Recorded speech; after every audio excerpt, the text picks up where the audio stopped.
Sauron was become now a sorcerer of dreadful power, master of shadows and of phantoms, foul in wisdom, cruel in strength, misshaping what he touched, twisting what he ruled, lord of werewolves. His dominion was fear. Hello everyone, welcome to Film Dive. Sauron is one of the scariest villains of all time, but what makes him scary is not his physical strength or innate power. What makes Sauron terrifying is how subtle and cunning he is. But you know what is even scarier than Sauron? You, yes, you who don't hit the subscribe button. You who like this video deep down, but the evil in you doesn't want you to subscribe. You can do it. I believe in you. Come on, click on it. When Eru created the world of Arda, he also created the Valar. They were second to only Eru himself, kinda like archangels. But Eru also created the Maiar. They were not nearly as powerful as the Valar, but they still had powers beyond mortal imagination.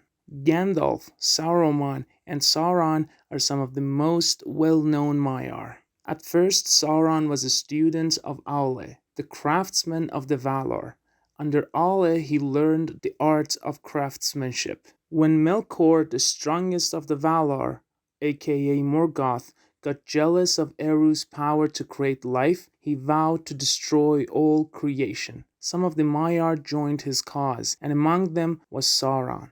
Sauron didn't hate life. He didn't want to destroy it. He wanted to rule over the mortal creatures of Arda. Unlike Morgoth, who wanted to create chaos in the world, Sauron loved order, and he wanted to reshape the world as he saw fit. After Morgoth's defeat, Sauron took his place, and despite Morgoth being a Valar, Sauron was so much scarier. He was terrifyingly patient with his plans, and a master of manipulation. Soon after Morgoth's defeat, Sauron started to think of a new plan. He waited for almost 500 years, gathered the orcs who were scattered throughout the Middle Earth. He knew in order to rule the world, he would need a strong base. Even his choice of land was smart. The lands near Mount Doom in the Southlands were surrounded by mountains, so they were very hard to invade. Sauron made Southlands his home and called it Mordor. Then he turned his eyes to the west and saw elves and humans growing in power. He decided to manipulate one of these two races, and despite men being much easier to corrupt, Sauron chose the elves because their innate power was so crucial for his plans. He took the name Anatar, the Lord of the Gifts, to seduce the elves. He told them he's a messenger from the Valar. But Elrond and Gil-galad didn't trust him. They didn't know this mysterious elf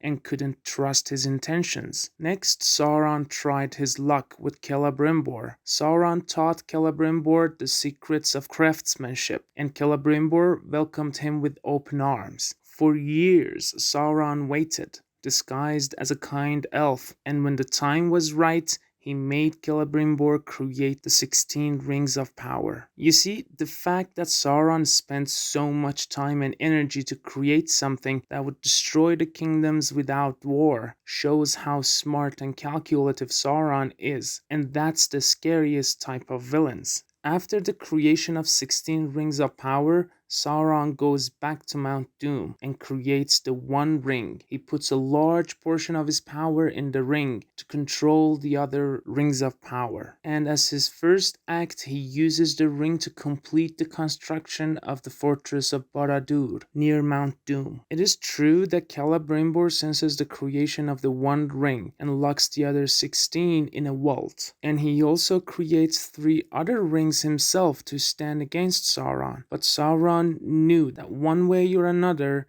the Rings of Power will find their way outside of the vault. The Rings of Power would one day fulfill their purpose. Sauron raised an army to get the rings, and if it wasn't for Numenor and its army arriving in the nick of time to help the elves and humans of the Middle-earth, Sauron would have succeeded in his plan. He almost brought the Middle-earth to its knees, and was even more successful than his former master. But what makes Sauron one of the best and scariest villains of all time is that he never stopped moving toward his goal. Sauron's power is not in his physical strength. When the army of the Last Alliance surrounded Barad-dûr, Sauron himself came out to fight, but he was defeated by Gil-galad and Elendil, and the ring was lost to Isildur. Sauron's true power comes from his unbreakable will. Even with his body destroyed, his spirit lived, and he waited for centuries to act again. He was also so good at manipulating people to do his work for him. After Alfarazam, the king of Númenor, captured Sauron, he became the king's advisor in just a year.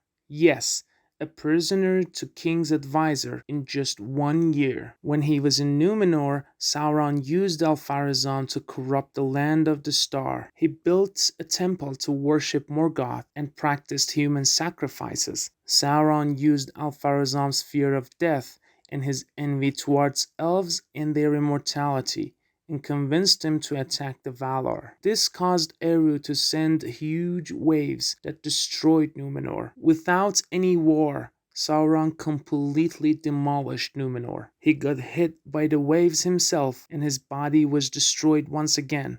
But Sauron continued to carry out his plans. This time, he was more brutal than ever. He caused havoc on the Middle-earth in order to find the One Ring. And until the destruction of the One Ring, everybody feared Sauron, because no one knew what his next move could be. It is really hard to find a villain like Sauron, someone who uses the very enemies that seek his destruction to carry out his plans. If you want a more detailed video about Sauron or any other Lord of the Rings character, don't forget to leave a comment and let me know. And with that out of the way, I see you guys next week.